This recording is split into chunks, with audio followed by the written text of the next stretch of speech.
वश है ऐसा व्यक्ति भी मरा हुआ। जो कंजूस है वो मरा हुआ है। शास्त्रों में कहा गया है भैया कंजूस का नाम भी नहीं लेना चाहिए। सच में बता, ऐसा लिखा है। कोई बहुत कंजूस हो तो ना तो उसका हो सके तो दर्शन करो और ना उसका नाम लो। मतलब उसको मत कहो बड़ा कंजूस आदमी है वो, ऐसा मत कहो ही, उसका नाम ना लो, नहीं तो आपकी सुकृत समाप्त हो जाएंगे। कृपण, वो मरा हुआ आदमी है। कौन काम बस कृपण विमूढ़ा, और जो मूढ़ है मतलब पागल है, अति दरिद्र, जिसके चित्त में संतोष नहीं वही दरिद्र है। ऐसा व्यक्ति जो कभी संतोष जिसके मन में नहीं होता, ऐसा आदमी मरा हुआ है।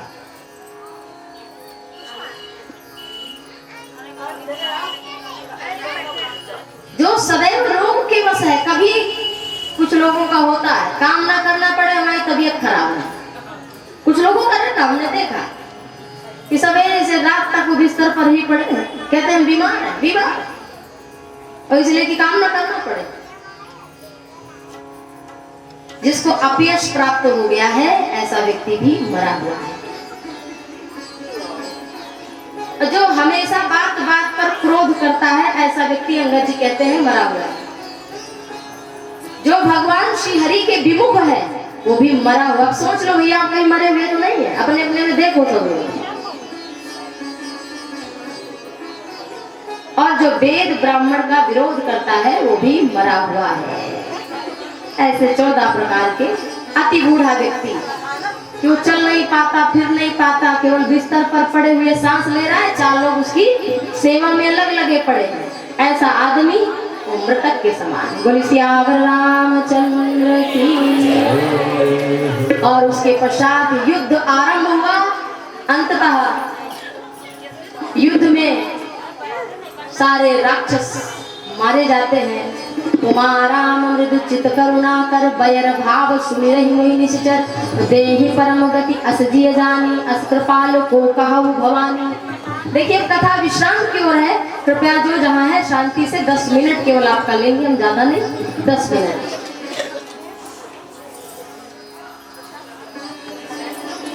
और कथा जो है वही शांति चाहती, क्योंकि ध्यान अगर भंग होता है ना, जो प्रसाद इत्यादि लाए वो भी बैठ जाएं, अभी चढ़ाएंगे, और कुछ लाए अपना लिए रहे, भी राज्याभिषेक होगा, कुछ राज्याभिषेक में भी विश्राम ले रही है, तो पोथी की पूजा भी लोग करते हैं, तो उसमें आप चढ़ाना। पोथी की पूजा विश्राम पर किया जाता है, उससे ही पूरा फल प्राप्त होता है। तो भी जो जहाँ कुछ ले करके आया है वहीं बैठ जाए। बोले सियावर रामचंद्र की। राक्षस मारे जाते हैं, और जब पता चलता है विभीषण को ये मारा गया, ये मारा गया, तो भगवान शंकर कहते हैं भवानी, उसको भगवान श्री राम अपना परम धाम दे देते हैं।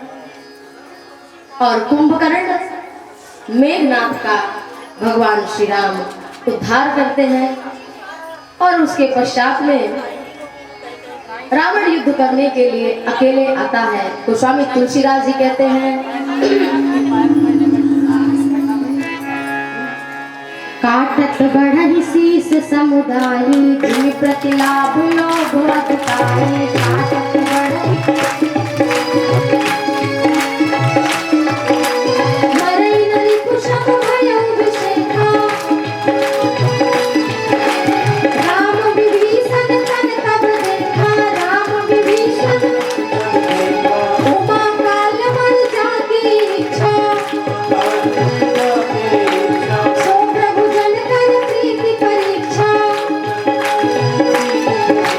Happy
वध नहीं हो सकता है।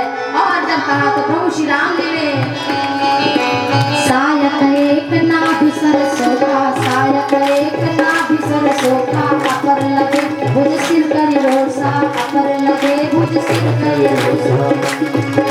धरनी धरई धर धाम प्रचंडा, धरनी धरई अब सरस्वती प्रभु कृति हुई खंडा। धर जाओ मरत घोर नवमारी, धर जाओ मरत घोर, कहाँ राम रन हतौ पचारी, कहाँ राम रन हतौ पचारी। जिस समय हमारे प्रभु श्री राम जी ने रावण के शरीर में 31 बाण मारे और भगवान श्री राम के 30 बाण 10 तो उसके मस्तक पर लगे और 20 बाण भुजाओं में लगे और 1 बाण नाभि में लगा। और उसी समय रावण ने कहा राम कहाँ मैं तुम्हें युद्ध में मार दूं, कहाँ राम रन हतौ पचारी, राम कहाँ युद्ध में मार दूंगा उन्हें। अंत समय में रावण ने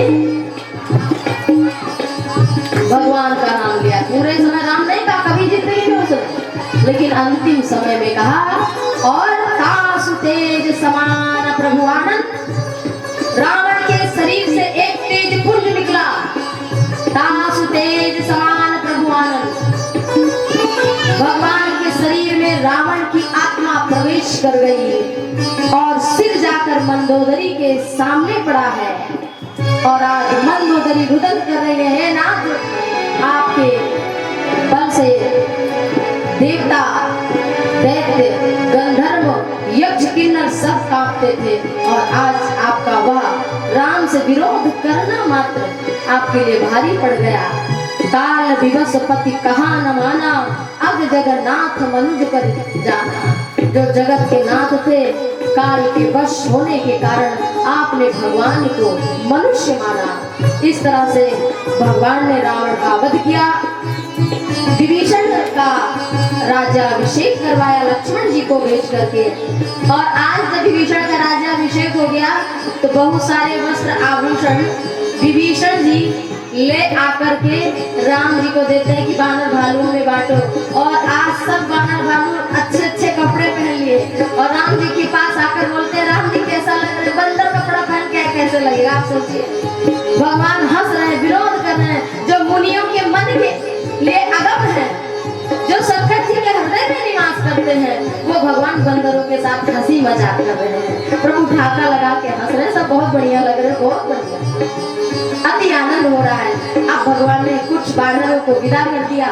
जो मुख्य बानर भालू थे उनको भगवान पुष्पक विमान में बैठा करके विभीषण, जामवंत, हनुमान इत्यादि के साथ, अंगद के साथ में विमान में बैठ के आ रहे हैं। और कुंभज आदि मुनिनायक नाना और गए राम सबके अस्थाना।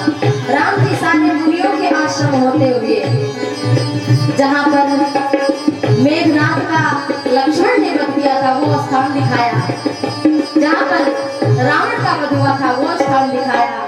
सारे मुनियों के आश्रम को लेकर के ऊपर से दिखाते सीते, यहाँ ये हुआ, यहाँ ये हुआ, यहाँ ये हुआ, दिखाते हुए गंगा के तट पर आए। और निषाद राज को लिया है, साथ में भगवान ने अपने विमान में बैठाया। और माता जानकी ने आज पुनः गंगा जी की पूजा की और उसके पश्चात भरद्वाज जी के आश्रम पर आए। बोले पहले विमान में बैठ के बाद में अभी चलेंगे, पहले हनुमान में बैठ करके चले। और हनुमान जी से कहा, हे हनुमान जी जाओ, भरत एक क्षण भी ज्यादा होगा अब तो हमारे भरत प्राण को त्याग देंगे, इसलिए जाओ, तुम्हें समाचार दो कि मैं आ रहा हूँ।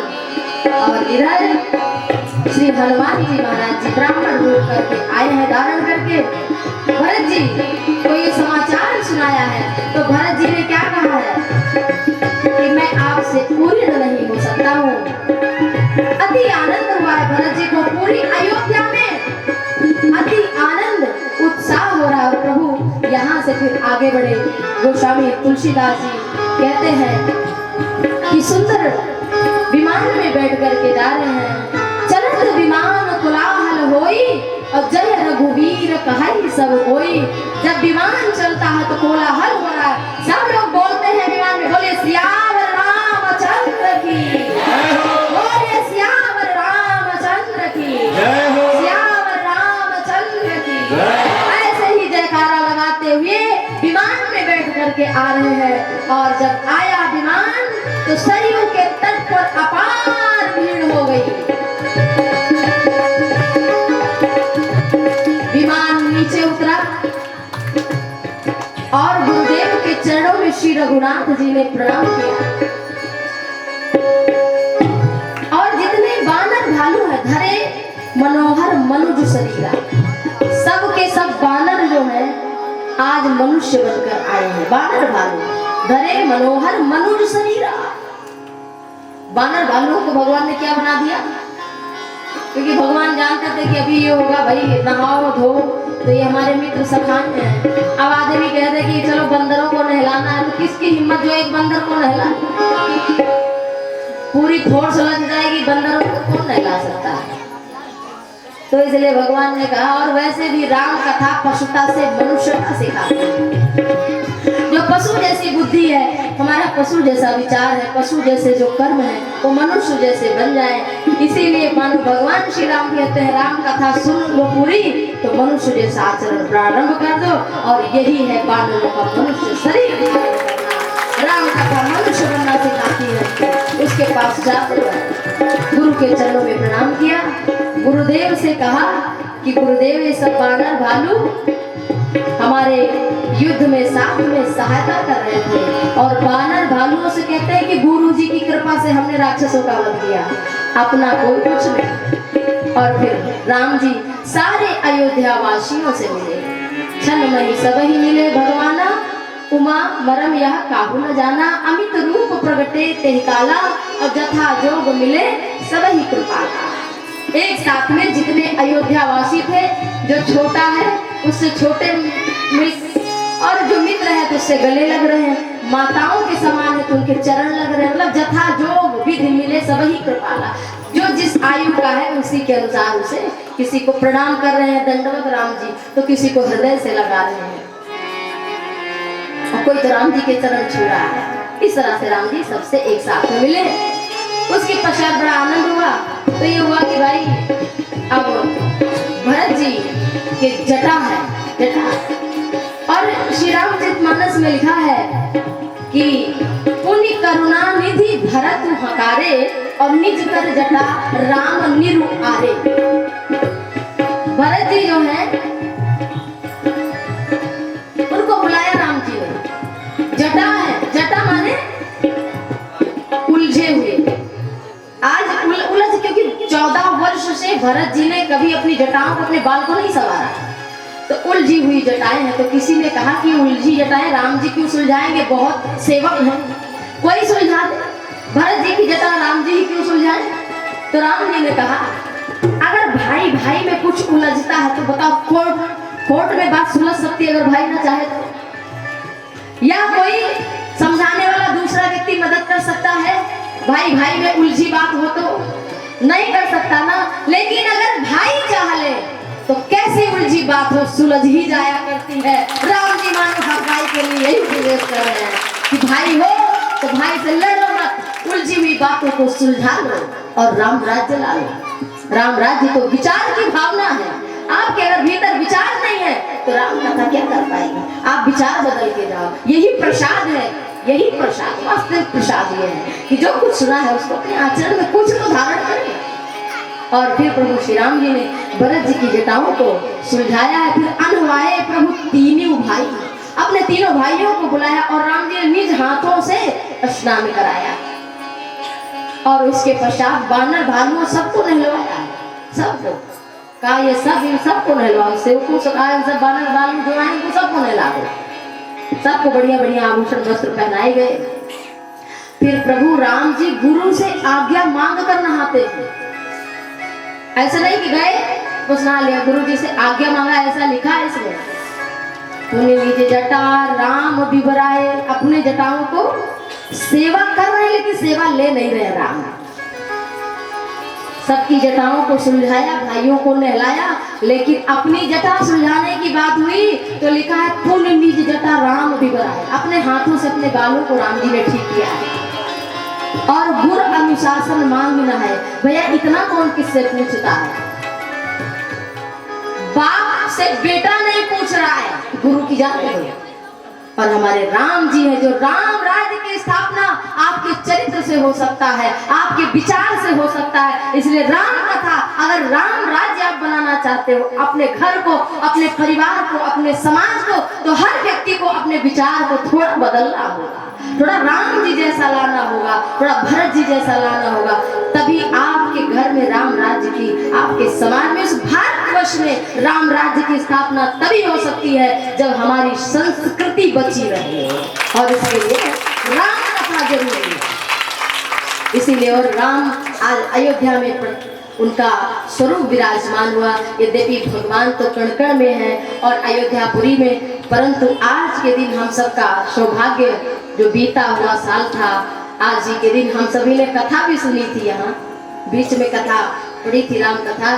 तो आज फिर वही सौभाग्य जागृत हुआ कि त्रिवेणेश्वर महादेव मंदिर की स्थापना दिवस भी है और अयोध्या में श्री रामलला विराजमान हुए, उनका दिव्य भव्य सुंदर मंदिर बन पाया। तो हम सभी बड़भागी हैं। और जब प्रभु राम ने नहा लिया, अंग अंग में आभूषण सुशोभित हुए, श्री जानकी मैया को सासुओं ने नहलाया है। रामचरितमानस में लिखा है, सासु सादर जानकी मज्जन तुरंत कराया। सासुओं ने आज जानकी मैया को नहलाया है और दिव्य वसन वरभूषण अंग अंग सजे बनाई। आज जानकी माता जो 14 वर्ष तक ऐसे रही, उनके आभूषण बदले गए, वस्त्र बदले गए, सुंदर सुंदर स्वरूप श्री सीताराम जी का आज अद्भुत दिव्य झांकी है। और प्रभु श्री राम जी विराजमान हुए हैं श्री राज सिंहासन पर।